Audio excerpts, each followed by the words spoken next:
Bonjour à tous et bienvenue, je suis Laetitia et vous écoutez l'essentiel.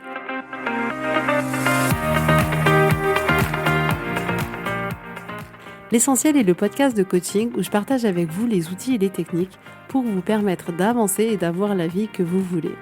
Je souhaite vraiment que ce podcast vous inspire et surtout vous encourage à passer à l'action.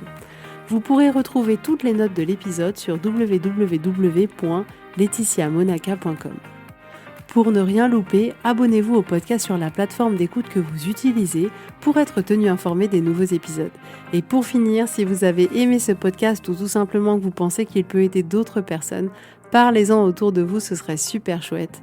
Et laissez-moi 5 étoiles et un petit mot sympa, ça m'aidera énormément à le faire découvrir et ça fait toujours plaisir. Voilà, je vous souhaite à tous une bonne écoute.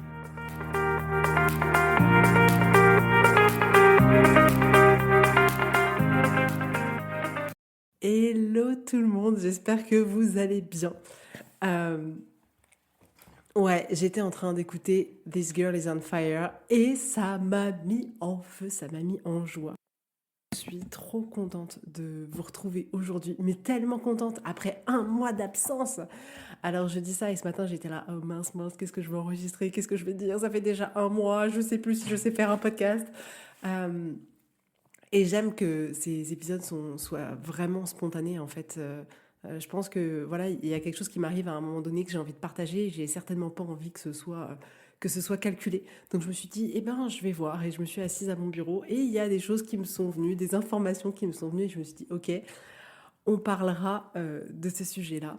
J'espère que vous avez passé des bonnes vacances, que ça vous a reposé, que vous avez pu vraiment partager avec les gens que vous aimiez, que vous avez vraiment pu prendre du temps pour vous. Alors moi, c'était pas les vacances, on va pas se mentir, ce n'était pas du tout les vacances les plus reposantes du monde, parce que j'ai quand même eu la chance de passer une dizaine de jours à la montagne et c'était genre génial. En plus, on a eu un temps canonissime, donc c'était début juillet. Et depuis début juillet, je jongle entre les coachings et faire des travaux à plein temps. Donc, comment vous dire que je suis fatiguée, que j'ai hâte que ça se termine. Mon objectif de la semaine, pour rien te cacher, c'était de finir de poser le carrelage dans tout le rez-de-chaussée.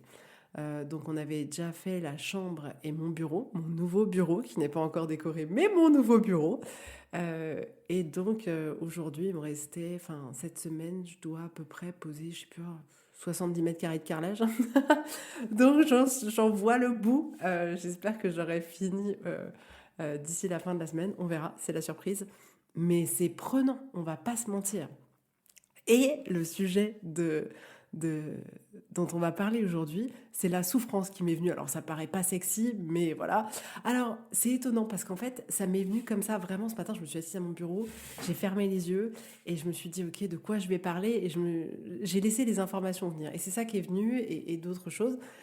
Sur ce sujet-là. Et en fait, c'est marrant parce que je vais te raconter ma vraie vie. Et dans ma vraie vie hier soir, après une journée intensive de carrelage et de coaching, je termine, il est 21h. Je mange avec les loulous et mon mari. Et puis je vais prendre ma douche. Mais tu sais, vraiment une journée où après, t'as plus de jus, quoi. Et je prends ma douche. Donc c'est dans une baignoire à l'étage parce que la salle de bain du rez-de-chaussée n'est pas faite encore. Je prends ma douche et je tombe. Sauf que, comment te dire, que j'ai un petit postérieur de sicilienne, tu vois, pas le plus petit des postérieurs. Je tombe et j'explose la baignoire. Mais je savais même pas que c'était possible. Genre, j'ai fait un gros trou au fond de la baignoire, ce qui a valu que je me suis coupé la fesse sur 10 centimètres. Et c'est franchement pas agréable. J'ai été dépitée. Franchement, en toute honnêteté, hier soir, je pleurais, j'étais là, j'en ai marre, c'est pas possible, ça va faire des trucs en plus. C'était pas la salle de bain du haut, elle était terminée. C'était pas ça le scénario, tu vois. Donc c'était vraiment pas facile émotionnellement. Hyper compliqué, et du coup j'ai pleuré, je me suis mise dans mon lit, j'avais froid, je sais pas, avec ce temps là il s'est mis à pleuvoir à torrent. J'ai pris une petite bouillotte et puis j'ai essayé de me réconforter, puis j'ai regardé Erin Brockovich à la télé, ça m'a remis un petit coup de boost. J'avais beaucoup aimé ce film. Euh, mais voilà, pas évident. Donc je sais pas si c'est de là que m'est venu ce matin spontanément, je ne sais pas pourquoi, l'épisode sur la souffrance, qui est un sujet, je pense, hyper intéressant, parce que la souffrance, la douleur fait partie de l'expérience humaine. C'est quelque chose qu'on cherche forcément à éviter parce qu'on se dit non mais c'est bon, c'est pas ça que j'ai envie de vivre. En fait, j'ai pas envie de ressentir de la douleur, de souffrir physiquement. Donc on essaye de fuir ça le plus possible, ce qui en soi a du sens et est une bonne chose. Mais quoi qu'on en dise, quoi qu'on en veuille, ça fait partie de l'expérience humaine. Et on se rend compte que la souffrance et la douleur, elles touchent deux sphères. C'est-à-dire que on peut souffrir ou ressentir de la douleur dans notre corps, donc physiquement, un bras, une jambe, à la tête, je sais pas, un œil, aux dents, etc., à l'intérieur de notre ventre. Enfin, notre corps nous dit j'ai mal. Et il y a toute la souffrance et la douleur qui est intérieure, dans le sens émotionnel. On se sent pas bien, on se sent mourir de l'intérieur, on se sent enfin, vraiment dans un état d'une grande douleur émotionnelle, psychologique. Et quand ce mot m'est venu, en fait, ce matin, pour tout te dire, quand j'ai fermé les yeux vraiment pendant 10 minutes et j'ai laissé venir ce qui venait, et c'est vrai que la, la souffrance physique, quand on a mal quelque part, je veux dire, c'est évident. La première chose qu'on fait, c'est on se dit, OK, il faut que je répare, il faut que je trouve une solution, il faut que je trouve un médicament, il faut que je trouve un médecin. On ne se pose pas la question. Ça ne nous vient pas à l'idée de nous dire, j'ai le bras, là j'ai la fesse ouverte sur 10 centimètres. Bon, après, Guillaume m'a dit, c'est bon, ça nécessitera pas de point de suture, etc. Mais ça ne viendrait pas à l'esprit de ne pas en prendre soin, de ne pas la cicatriser, de ne pas mettre un pansement, de ne pas vérifier si tout va bien, etc. Et c'est vrai que avec notre corps, de manière hyper évidente, je sais pas, demain tu as une infection urinaire, tu te dis pas, tant pis, je vais faire semblant, j'inspire, j'expire. Non, tu cours chez la pharmacie, tu prends ce qu'il y a à prendre, tu vas chez le médecin.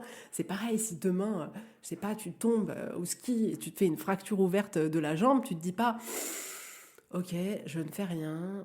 Non, non, tu vas à l'hôpital, on te fait les radios, on te propose un traitement pour que, voilà, au fur et à mesure du temps, ta jambe puisse retrouver toute sa splendeur, toute sa vitalité et que tu puisses l'utiliser le plus possible pour la fonction dont elle était prévue au départ.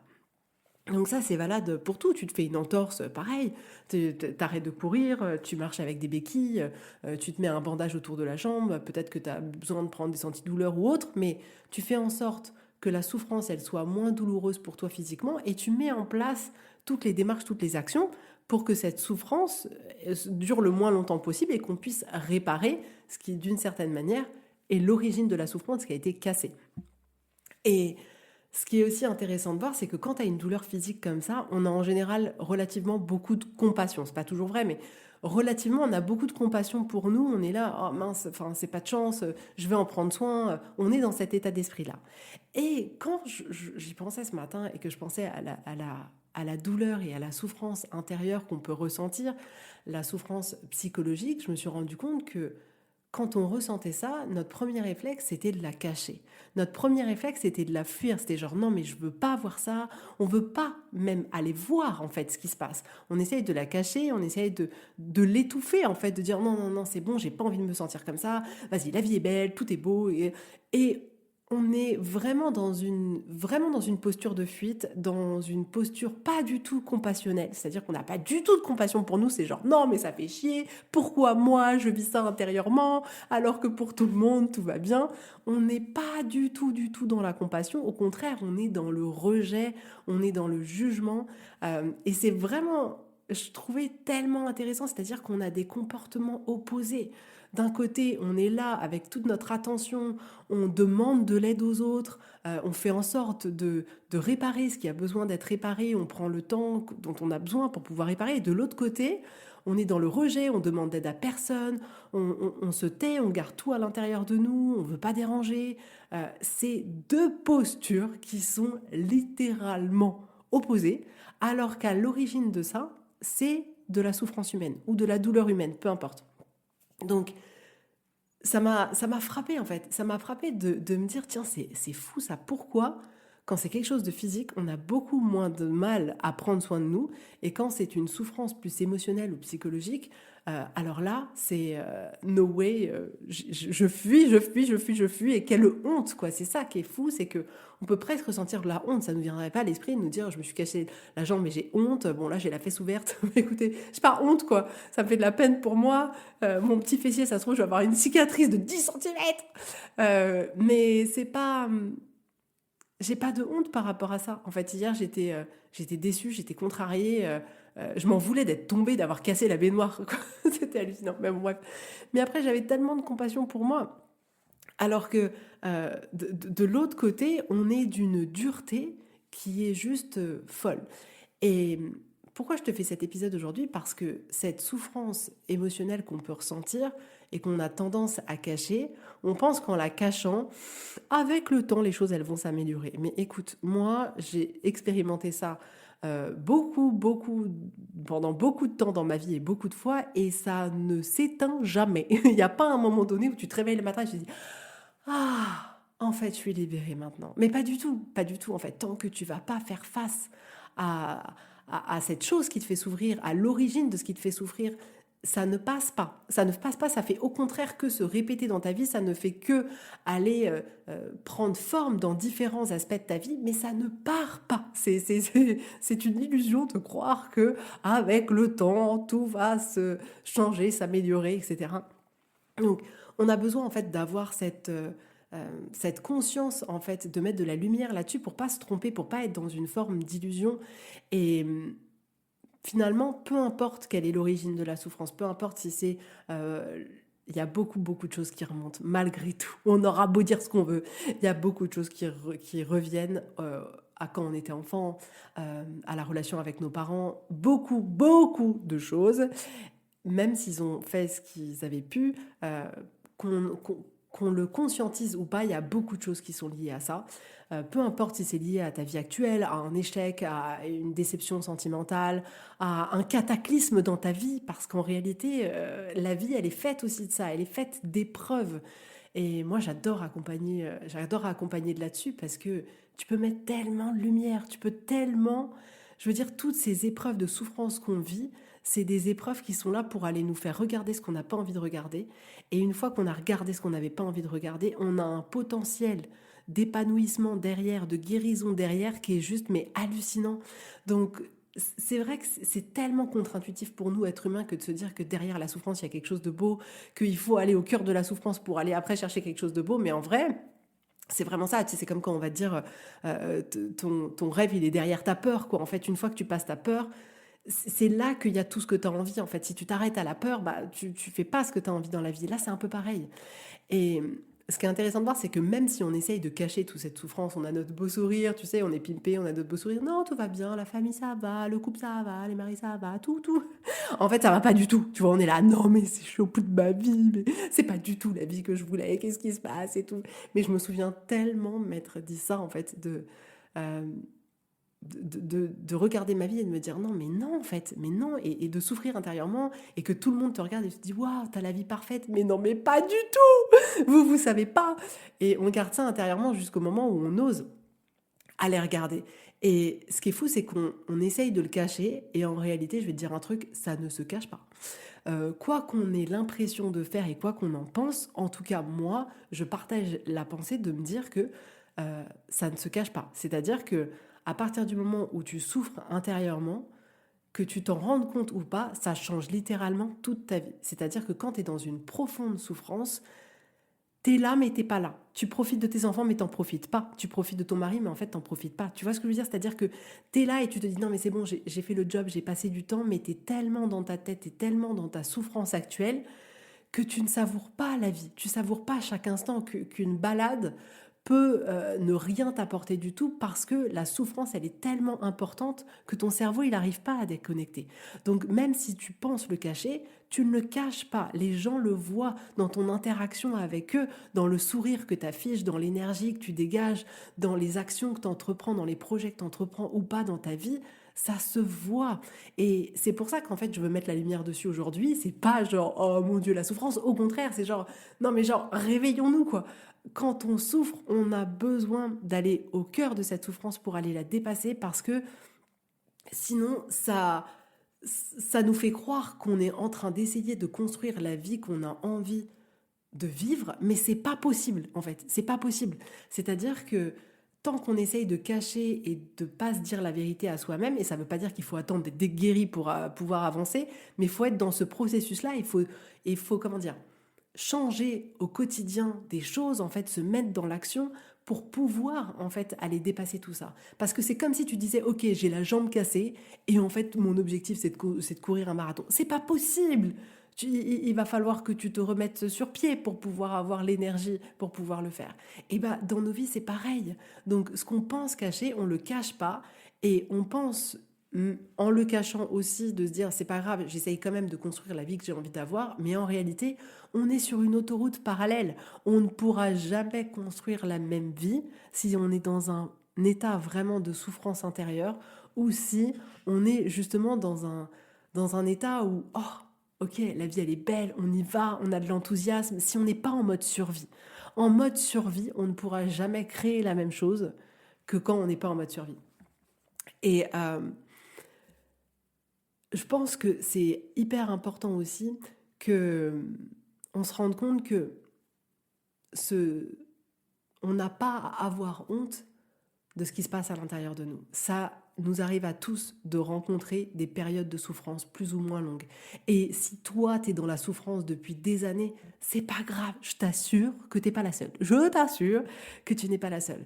Ce que j'ai envie de te proposer aujourd'hui, c'est juste d'avoir le courage, en fait, d'avoir le courage d'aller la voir, d'aller l'observer, d'avoir le courage de vraiment te dire, mais en fait, ça compte, je compte ce qui se passe à l'intérieur de moi, ça compte et je vais aller l'observer, je vais aller le voir et je vais aller demander de l'aide si j'ai besoin de demander de l'aide. De la même manière que si tu as une maladie, tu vas voir un médecin, tu vas lui demander de l'aide, que si tu as la jambe cassée, tu vas demander de l'aide, que voilà, si demain, je sais pas moi, suite au fait de, je sais pas, t'être déboîté l'épaule, bah, tu as demandé de l'aide pour qu'on te la répare, et puis tu demandes de l'aide à la personne qui partage ta vie, ou à tes enfants, ou à des amis, pour pouvoir t'aider dans ton quotidien, parce que bah, tu peux plus exactement faire la même chose. Là, c'est ça que j'ai envie de te proposer. C'est-à-dire que on a besoin de suivre pour ce qui se passe à l'intérieur de nous le même processus que ce qu'on suit quand on s'est fait une douleur physique à notre corps. C'est-à-dire que la première étape, ça va être de reconnaître ce qui est en train de se passer. C'est-à-dire que pourquoi t'appelles les pompiers quand tu t'es cassé la jambe en deux? C'est parce que tu as constaté que tu avais la jambe cassée en deux. Pourquoi tu t'appelles le médecin quand t'as le Covid? C'est parce que tu as constaté que tu avais le Covid, tu n'étais pas bien, tu avais le nez qui coulait, tu toussais tes poumons depuis 15 jours. Donc la première étape, c'est juste ça, juste de constater de waouh, je me suis fait ça physiquement. Et bah émotionnellement et intérieurement, c'est ça. C'est de constater, de se dire ah ok.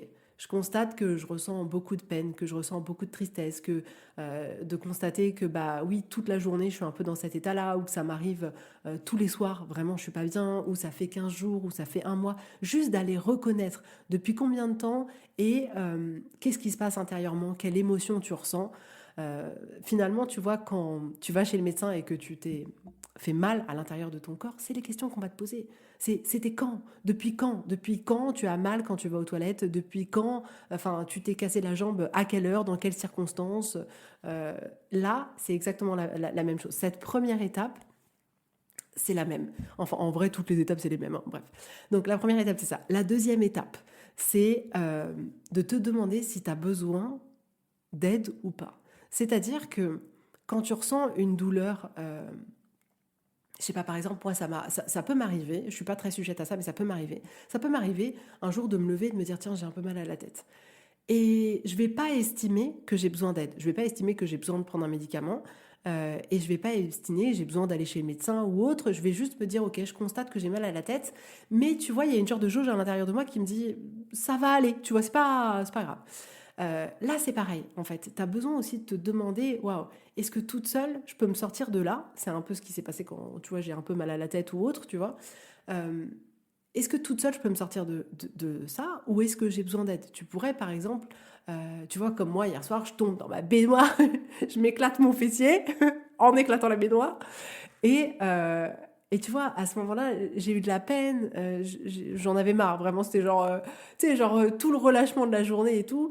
Euh, Mais en fait, je me disais, enfin, tu vois, t'arrives à ce moment-là à te dire, ok, je sais que c'est parce qu'il s'est passé ça, et puis ça va aller en fait. C'est tellement éphémère, c'est tellement lié à ce petit événement, et puis demain matin, tout ira bien. Mais si par exemple, tu es dans un autre contexte et tu dis, voilà, en fait, je sens que je souffre dans ma vie, que je suis pas la personne que j'aimerais être, que je souffre parce que voilà, mes relations elles s'abîment toutes et je comprends pas pourquoi et je me sens rejetée. Si tu constates que voilà dans ta relation de couple c'est difficile et que ça te peine parce que tu te sens pas aimé, parce que tu te sens perdu, parce que tu doutes si tu dois partir, parce que tu là si tu vois que dans des situations comme ça tu te dis mais je vois pas comment je vais m'en sortir toute seule, je trouve pas la solution, je trouve pas la réponse. À ce moment-là, eh ben, ça veut dire que tu as besoin d'aide. Donc juste déjà te demander, est-ce que j'ai besoin d'aide ou est-ce que j'ai pas besoin d'aide. Ensuite, la troisième étape, c'est de choisir la méthode. Quelle aide tu vas demander. Donc si je me suis cassé la jambe en deux, en deux. La vie qui est pas extrême déjà, c'est tellement... Si tu te casses la jambe en deux, vous êtes content de me retrouver, j'espère. Moi, je suis trop contente de vous retrouver. Si tu te casses la jambe en deux en plein milieu de la rue, tu vois, bah, l'aide que je vais demander, c'est je vais pas demander à un passant, je vais appeler les pompiers et je vais dire écoutez, je suis allongée, vautrée en plein milieu de telle rue, venez me chercher, tu vois. Euh, si t'as un truc un peu moins important, tu sens que tu commences à avoir un peu mal à la cheville, tu dis ok, je vais appeler un médecin, je vais prendre rendez-vous dans une semaine pour aller voir un orthopédiste, etc. Et tu choisis, tu vois. Si, je sais pas, moi, tu sens que tu as le dos un peu bloqué, tu dis ok, je vais aller voir un ostéopathe parce que je sens qu'il y a un truc qui s'est un peu déplacé à l'intérieur de moi. Tu choisis ta méthode, tu choisis le gars, tu choisis, voilà. Tu pourrais même choisir autre chose, tu vois, te dire ah ouais, je me sens pas bien, j'ai mal au ventre, je me sens ballonné, et tu vas décider de te dire ok, je vais aller faire, je sais pas moi comment ça s'appelle, là, une genre de retraite où on mange que des légumes, etc. Enfin bon, un truc, une méthode que tu estimes être celle dont tu as besoin. Pour l'émotionnel, c'est pareil, c'est pareil. C'est-à-dire qu'en fonction de ce que tu vas ressentir, c'est toi qui vas choisir.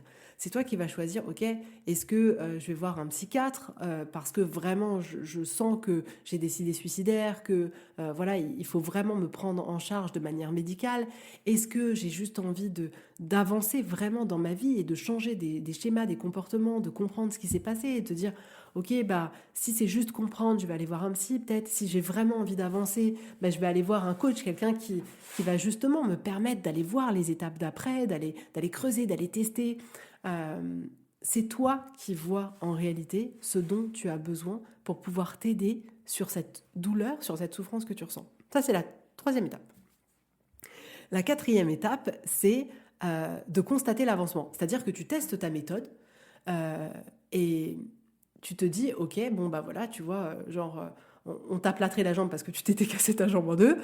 Tu vois, au bout de 1 mois, on t'enlève le plâtre, on fait des radios avant, c'est bon, tout est bien consolidé, on vérifie où ça en est. Et si c'est pas encore consolidé, on dit, ah non, excusez-moi madame, vous gardez le plâtre 1 semaine, 2 semaines de plus, peu importe. Mais il y a une forme de, ok, je constate où ça en est, tu vois. Là, c'est un peu pareil. C'est-à-dire que dans cette souffrance qu'on peut ressentir intérieurement, on a le droit et l'obligation pour nous-mêmes de se dire, OK, est-ce que là, j'ai avancé ou pas? Où est-ce que j'en suis? Est-ce que cette méthode, elle me convient? Est-ce que cette personne, elle me convient? C'est ça, enfin franchement, hésite pas, c'est ta vie, quoi. Si tu vas voir quelqu'un et que tu dis, mais en fait, cette personne, ça matche pas du tout, cette psy, ça matche pas du tout, ça matche pas du tout, mais change en vrai, tu vois. Moi, je le dis souvent en séance découverte, c'est genre, mais si c'est pas moi, mais prends quelqu'un d'autre. C'est pas grave, on a besoin, en fait. C'est tellement un travail qu'on fait pour soi que la personne, elle a besoin de venir te voir en étant ouais, je sais que toi, tu vas pouvoir m'aider et je sens en fait que je suis en train d'avancer et c'est ça qui me convient. C'est tellement, tellement important. Donc si d'ailleurs, je te dis ça à toi tout de suite, si tu es actuellement dans une méthode, entre guillemets, bref, que tu as demandé de l'aide d'une certaine manière à quelqu'un, si tu sens que tu n'avances pas, si tu sens que il y a pas quelque chose, ça passe pas ou que mais change, fais-toi ce cadeau-là, il y a plein de personnes qui peuvent t'aider, change, viens me voir, je viendrai t'aider. Non mais sans déconner, c'est trop important quoi, c'est je sais pas, tu vois, c'est exactement comme la douleur physique, c'est-à-dire que si à un moment donné, tu prends des médicaments et que tu continues à avoir mal, par exemple à la tête, tu vas voir ton médecin, tu dis écoutez, ça marche pas votre truc, donnez-moi un autre truc, mais là ça fonctionne pas. Si tu as une infection urinaire et que tu sens au bout de 1 semaine, non mais excusez-moi, mais là j'ai encore mal en fait. Il va dire bon bah écoutez mince, c'est que certainement cet antibiotique n'a pas tué la bactérie, on va vous donner autre chose. Tu changes, tu restes pas là avec ta souffrance et avec une méthode qui convient pas. Enfin, on a besoin quand même de wow, se réveiller toutes et tous. Euh, donc ça, c'est la quatrième étape. Genre le constat, ok, c'est bon pour moi ou c'est pas bon pour moi. Trop important. Genre aime-toi suffisamment pour aller, euh, ouais, être honnête vis-à-vis de toi-même et te dire, j'avoue, ça marche, j'adore, je sens que ça me fait bouger les choses, que les lignes elles bougent, je réalise plein de trucs. Ou au contraire, ok, là c'est pas pour moi, tu vois. Moi, ça m'est arrivé de faire des séances chez un psy. Je me souviens d'un en particulier, mais c'était genre horrible. Genre, tu sais, le vieux cabinet du psy. Genre presque, il devait y avoir de la moquette sur les murs. Je me souviens, c'était marron, moutarde, je sais pas, bof. Et le gars, il puait la clope, il était habillé, je sais pas, tu vois, genre, je sais pas comment te dire, mais alors vraiment, ça passait pas. Et euh, il me laisse parler, genre, il me pose qu'une question, il me laisse parler. Je me suis sentie seule, je me suis sentie, mais genre, pas écoutée. Et énergétiquement, ça allait pas du tout. Je suis ressortie, mais presque ça m'a donné la nausée. J'ai dit, bah, je remets pas un pied là-bas, hein. Mais alors, pas un pied là-bas. Donc, genre, écoute-toi. Écoute-toi, moi j'ai besoin de personnes qui soient solaires, de personnes qui m'aident à avancer sur mon chemin, qui soient dynamiques, qui me permettent de mettre en action. Parce que, en fait, les principes, comprendre les choses intellectuellement, ça sert à rien tant qu'on va pas aller bouger nos fesses pour vraiment avancer, vraiment tester d'autres choses, vraiment aller reconnaître, aller dépasser tout ce qui nous fait peur et tout.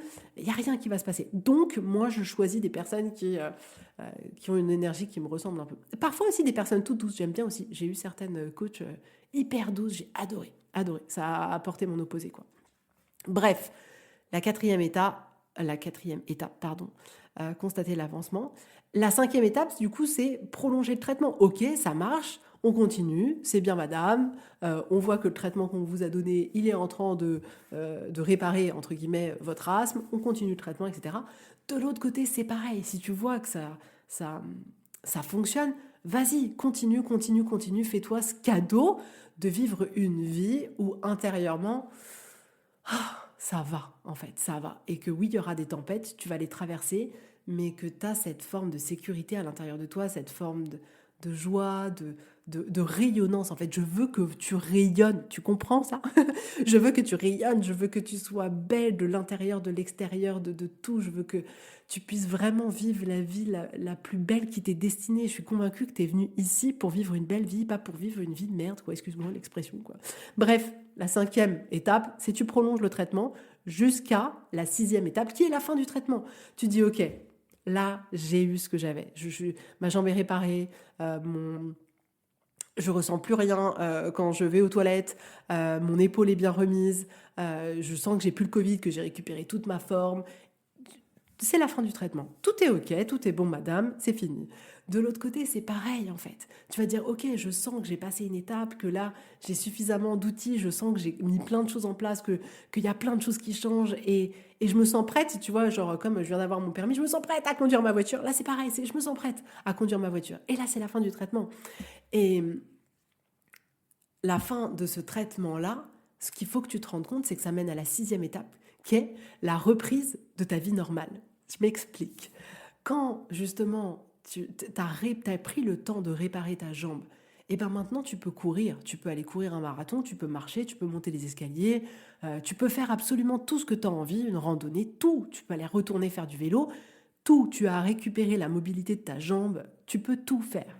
De la même manière que si tu avais le Covid ou la grippe, tu étais au fond de ton lit, tu n'étais pas bien, tu reprends la vie normale, tu te sens bien, tu te sens en forme. Et là, tu revis, tu vas au resto, tu vas voir des amis, tu retournes au sport, tu reprends ta vie, tu vois, toute ta vie qui te fait kiffer. Et puis en plus, tu sors d'un moment où tu as été privé, où tu n'étais pas bien, où tu étais malade et tout, et tu te dis, vas-y, je vais profiter de la vie avant. Donc c'est ta reprise de vie normale. Et de l'autre côté, c'est pareil en fait. L'air de rien, une fois que tu auras pu justement faire cette méthode, ce traitement, tout ce que tu veux, que tu as été demander de l'aide et que tu as traversé des choses, que tu as guéri des choses, que tu as découvert plein de choses, que tu as mis en place plein de choses, après, c'est le retour à une vie normale, mais à une vie normale qui est nourrie par du bonheur, qui est nourrie par de la joie. Et c'est là où cette vie normale va faire que tu vas être en relation avec les gens de manière tellement différente, que tu vas rencontrer de nouvelles personnes, que tu vas avoir l'élan pour construire des nouveaux projets, pour construire une autre relation de couple de manière complètement différente que celle que tu avais avant. De, c'est, c'est fuelé par une énergie tellement d'abondance, de gratitude, de joie, de bonheur qui fait que la vie que tu récupères là, c'est même pas c'est ta vie normale quand tu n'es pas dans un état de souffrance. C'est ça le truc, c'est que quand tu es en état de souffrance, ta vie elle peut pas être normale. De la même manière que quand ta jambe elle est cassée, tu peux pas avoir ta vie normale d'avant, c'est pas possible. Et vraiment, j'ai trouvé ce matin quand j'ai fermé les yeux et qu'il y a toutes ces informations pardon, qui sont venues à moi. euh, Ça m'a paru tellement évident, cette comparaison, tu vois, avec la douleur et la souffrance physique et la douleur et la souffrance émotionnelle, psychique qu'on peut ressentir.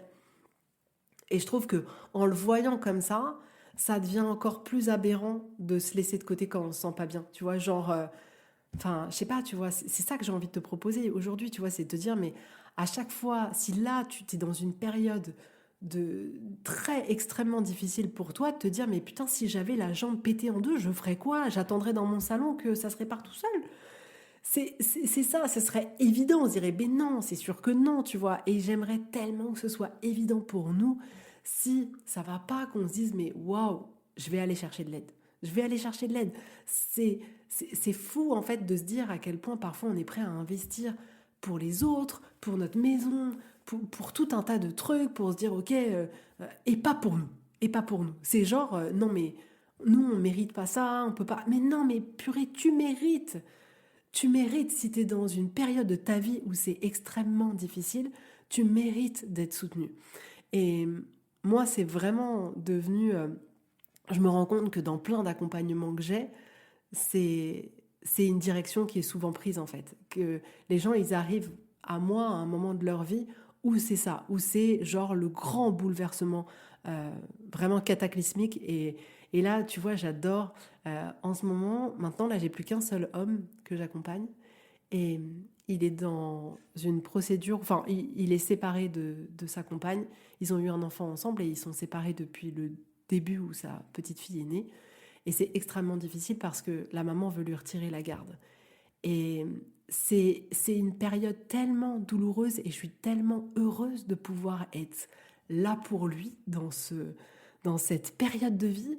Et quand je vois ce qu'on arrive à créer ensemble, quand je vois du coup, parce que du coup ça touche autant à ses complexités juridiques et émotionnelles qu'il peut ressentir que à la relation et à sa position de père qui le challenge parce que du coup il découvre ça tout seul. Et c'est trop beau en fait, c'est trop beau de pouvoir se dire que dans la vie on peut compter sur quelqu'un pendant une période de notre vie où c'est l'explosion. Je pense qu'en tant qu'être humain, on est fait pour ça. Et moi, je pense que c'est pour ça que j'en fais ce métier-là, parce que je trouve ça tellement formidable en fait, tellement formidable de pouvoir faire un peu partie de votre vie pendant un petit bout de chemin, pendant quelques semaines, quelques mois, parfois pendant une séance, parce qu'il y en a qui réservent qu'une séance, mais je trouve ça juste, mais incroyable en fait, incroyable de se dire que les êtres humains sont au service des autres êtres humains, de la même manière que j'adore me dire waouh, mais je suis trop heureuse de savoir qu'il y a des gens qui ont fait médecine et qui peuvent me guérir. Quand genre, mais genre waouh, trop bien. C'est un truc qui m'émerveille vachement, tu vois, de voir tout ce qui est possible de faire avec le corps humain, tout, la capacité qu'on peut avoir à l'opérer, à le guérir de maladies hyper graves et tout. Je me dis, mais waouh, c'est génial. Et en fait, en tant qu'être humain, on n'est que là pour se rendre service les uns les autres. Tu vois, quand tu vas chez ton boulanger, c'est parce qu'il y en a un, il est là, il a appris comment te faire des super baguettes, et il te fait une super baguette, et t'es trop content quand tu la manges avec ton pain, ton beurre salé et tout, t'es là, wow, mais merci, mon boulanger, tu vois. Et finalement, on se rend compte que vraiment, peu importe le métier qu'on fait, je trouve qu'on a toujours moyen de le voir d'une manière où on rend service à d'autres êtres humains.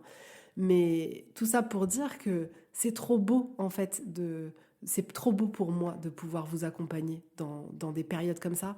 Et je pense qu'il y a une part de moi qui est vraiment faite pour ça, c'est-à-dire que j'ai traversé dans ma vie tellement de crises, que ce soit familiale et depuis toute petite, en fait. Ça a rythmé ma vie. Genre, j'ai été formée petite à ça, je crois. J'ai été formée petite à ça. Et du coup, ça a tellement fait partie de ma vie et j'ai tellement développé des capacités pour surmonter justement tout ça, pour aller construire des forces à l'intérieur de moi, pour en même temps aller explorer tout ce qui était douloureux et tout, qui fait que aujourd'hui, je sais que ces expériences-là ne sont plus douloureuses pour moi et que ça a fait une partie de ma force aujourd'hui. Est-ce que je traverse toujours des tumultes? Bien évidemment.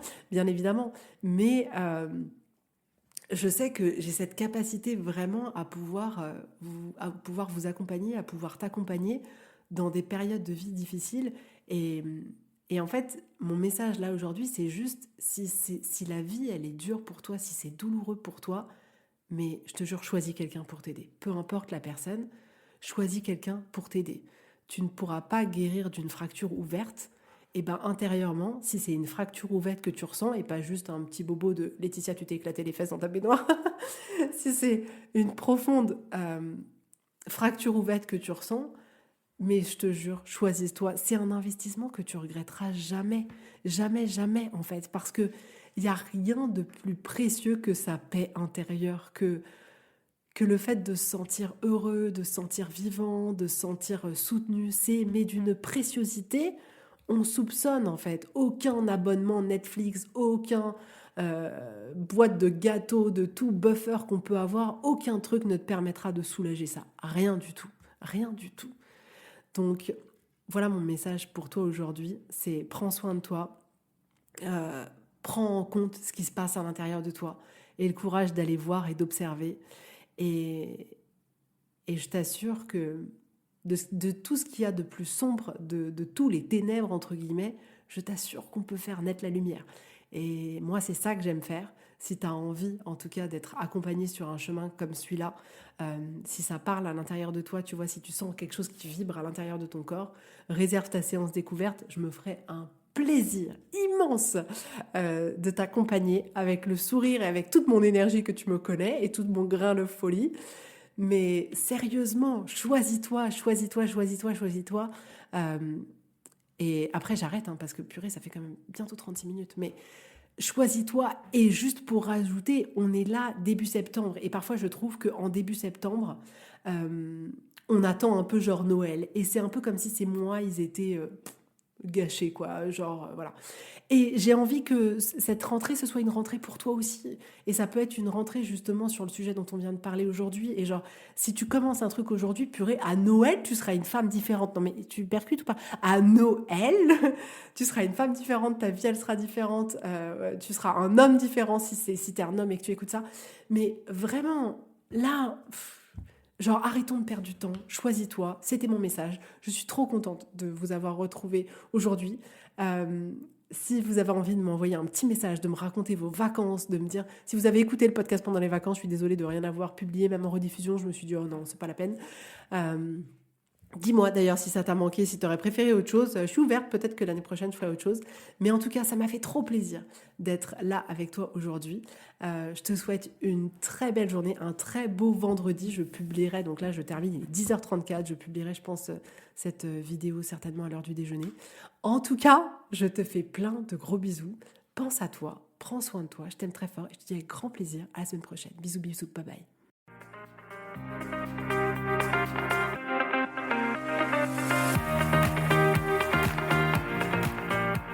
Donc si vous voulez aller plus loin, si vous sentez que vous êtes prête, que c'est le moment pour vous, que vous avez envie que les choses elles changent, que vraiment vous avez vraiment cette envie de vivre une transformation, d'aller plus loin, de mettre concrètement en application tout ce dont je parle dans ce podcast pour vraiment changer votre vie. Si vous voulez plus parce que vous avez envie de vous épanouir, que vous avez envie de vous retrouver, que vous avez envie de vivre une vie plus vibrante, de pouvoir kiffer, de pouvoir lâcher ce qui est trop lourd, je vous propose un accompagnement juste génial qui a déjà transformé la vie de tellement de femmes. Donc si ça vous intéresse, vous pouvez réserver votre séance découverte sur le site internet www.laetitiamonaca.com. Et si vous avez besoin de manière hyper ponctuelle d'une séance pour vous soutenir à un moment donné de vos vies sur une problématique, un challenge, peu importe, vous pouvez réserver une séance à la carte. Mais vous allez voir, le coaching peut littéralement transformer toute votre vie.